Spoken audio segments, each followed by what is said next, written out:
Dear friends, welcome to our channel let's make them easy. আলোচনা করছি W Yeats অর্থাৎ William Butler ইয়েটসের বিখ্যাত একটা কবিতা দ্য স্টোলেন চাইল্ড নিয়ে। এটা মাস্টার্স ফাইনাল ইয়ারের সিলেবাসভুক্ত একটা কবিতা এবং এই কবিতার বিষয়বস্তু অত্যন্ত সিম্পল। তো এই কবিতা আমরা লাইন বাই লাইন আজকে আলোচনা করব না, সামারিজ নিয়ে আলোচনা করব।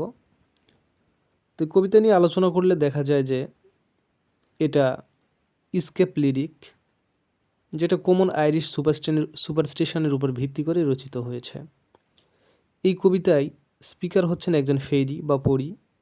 কবিতার মূল কথা হলো, পরীরা মানব শিশুকে চুরি করে পরীদের দেশে নিয়ে যেতে চায়, আর এই জন্য তারা বিভিন্ন পলিসি করে, বিভিন্ন কৌশল অবলম্বন করে। সেখানে তারা আনন্দ বিনোদনের দিন কাটায় এবং সেখানকার সেই সুখের জীবনের ডিসক্রিপশান দেয় এই মানুষের বাচ্চাদের কাছে বা মানুষের এই শিশুদের কাছে, আর মানব শিশুরা সেটা শোনে। পরীরা প্রথমত মানব শিশুকে পরীদের দেশে ইনভাইট করে, সুন্দর সুন্দর কথা বলে, সে দেশের সৌন্দর্যের বর্ণনা করে। সৌন্দর্যের বর্ণনা দেয় এইভাবে, ওয়ার্ল্ড অফ সুইট ডিলাইট, মানে মিষ্টি আনন্দের একটা দেশ সেটা, এখানে কোনো দুঃখ কষ্ট নেই। Flapping herons wake the drowsy water rats, মানে জলের সেই ইঁদুরগুলো যেগুলো ঝিমাতে থাকে, এই হিরণগুলো তাদেরকে জাগিয়ে তোলে। এই কথাগুলোর মধ্য দিয়ে একটা এনচেন্ট বা মোহ সৃষ্টি করছে।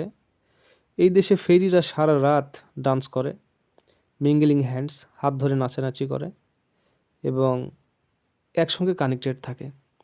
তারা তাদের জীবনের অধিকাংশ সময়গুলোই আনন্দ বিনোদনের মধ্য দিয়ে পার করে। তারা সব সময় আনন্দ বিনোদনে দিন কাটায়। ঠিক বিপরীতভাবে মানুষ যখন এই বাস্তব জগতে দুঃখ কষ্টে বা হতাশার মধ্যে ভুগতে থাকে, সুখের কোনো চিহ্ন খুঁজে পায় না, বাস্তবতার কাছে মানুষ হার মানে, ঠিক সেই সময় এই ফেরি ল্যান্ড বা এই কাল্পনিক রাজ্যের এই ডিসক্রিপশানটা দেয় মানব শিশুর কাছে, যে সেখানে ফাউন্টেন রয়েছে, ঝর্ণা রয়েছে, যেটা হিল থেকে একবারে ফ্লো করে এবং এই হিল বা এই ফাউন্টেনের ডিসক্রিপশান বা সেগুলো বিউটি, যে ন্যাচারাল বিউটি রয়েছে, এই প্রাকৃতিক সৌন্দর্যের ব্যাপার স্যাপার এই মানব শিশুকে তারা বোঝাতে চেষ্টা করে এবং তাদেরকে একটা মোহ সৃষ্টি করে তাদের মধ্যে, যে এই বাস্তব জগতের চেয়ে ফেরিল্যান্ডটা অনেক সুন্দর, অনেক আরামদায়ক এবং সেখানে সবাই কেয়ার ফ্রি লাইফ লিড করে।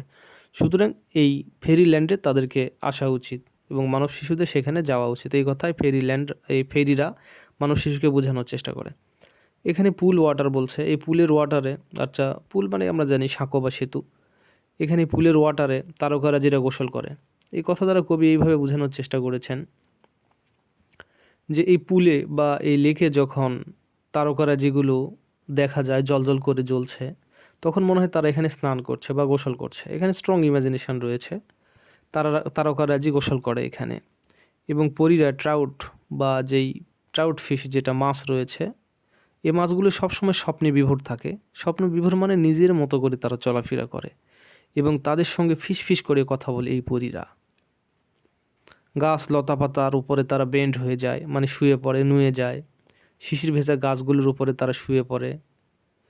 ফেরিরা মানব শিশুকে আরও প্রলুব্ধ করে, যেখানে লাইফটা অত্যন্ত কেয়ার ফ্রি, এখানে কেউ তোমাদের ডিস্টার্ব করবে না, এখানে কোনো দুঃখ নেই, সারা জীবন শুধু সুখ আর সুখ, আনন্দ বিনোদনের মধ্য থেকে এখানে জীবন পার করা যায়। এভাবে মানব শিশুকে তারা ইনভাইট করে এবং নিজ দেশে নিয়ে যাওয়ার জন্য চেষ্টা করে। কিন্তু এই অবস্থায় এই মানব শিশুরাও একটা কনফিউজিং পরিস্থিতির মুখোমুখি হয়, যে আদৌ এই ফেরিল্যান্ডে কি এরকম সুখকর এবং এই ফেরিল্যান্ডে যাওয়া কি তাদের জন্য উচিত হবে। এবং এই বাস্তব পৃথিবী যদিও সমস্যায় পূর্ণ, তারপরে এটাই তো বাস্তবতা, এটাই তো রিয়েলিটি রয়েছে। আর ফেরিল্যান্ডের ডিসক্রিপশান অনুসারে সেটা হচ্ছে একটা ইমাজিনারি ওয়ার্ল্ড। আসলে এই ওয়ার্ল্ড আছে কি না এটা নিয়েও কনফিউশন। সুতরাং এখানে এই যে মানব শিশু, সেও একটা দোটানা অবস্থার মধ্যে থাকে, যে এই বাস্তবতা ছেড়ে তার কি সেখানে যাওয়া সম্ভব হবে বা সেই কাল্পনিক রাজ্যটা কি আছে, এটা নিয়ে তাদের মধ্যে একটা সংশয় থাকে। তো এই আইরিশ সুপারস্টিশনের মতে বা এই কুসংস্কার বলা হয় এটাকে, এর মতে মানব জীবনে যে দুঃখ কষ্টে পূর্ণ, সেখানে শুধু বাচ্চা মানুষ না, এই বয়স্ক মানুষরাও চায় যে দুঃখ কষ্ট থেকে একটু সরে থাকতে বা স্কেপিজম বা স্কেপিস্টের একটা ধারণা নিতে। সুখের পৃথিবী খোঁজে তারা, সেই মানুষগুলো যেখানে কোনো দুঃখ থাকবে না, তারা কেয়ারফ্রি লাইফ লিড করতে পারবে, শুধু সুখ আর সুখ।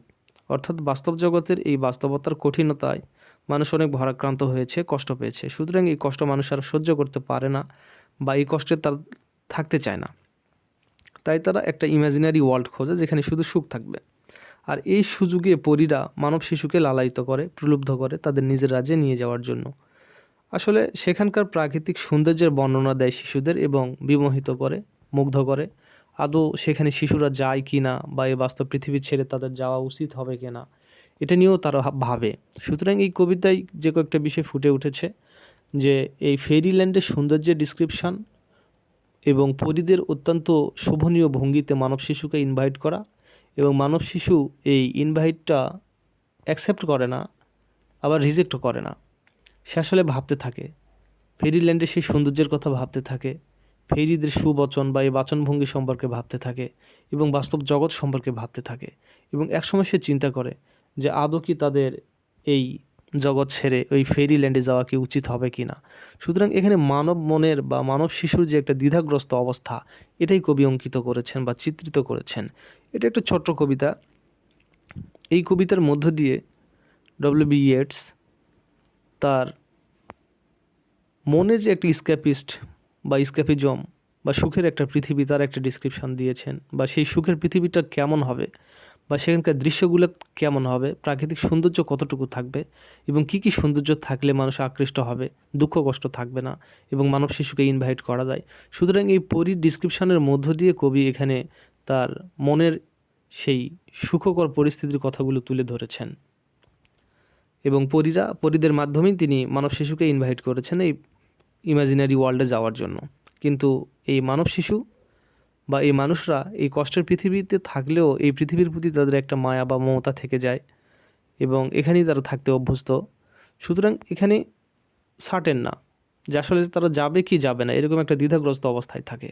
তো এখানে এই বেশ কয়েকটা দিকে ফুটে উঠেছে: সিদ্ধান্তহীনতা, প্রাকৃতিক সৌন্দর্যের বর্ণনা এবং সুমধুর ভঙ্গিতে ইনভাইট। এটাই ছিল আলোচ্য কবিতার মূল বিষয়বস্তু। আশা করি কবিতাটি বুঝতে পেরেছেন। ধন্যবাদ সবাইকে সাথে থাকার জন্য।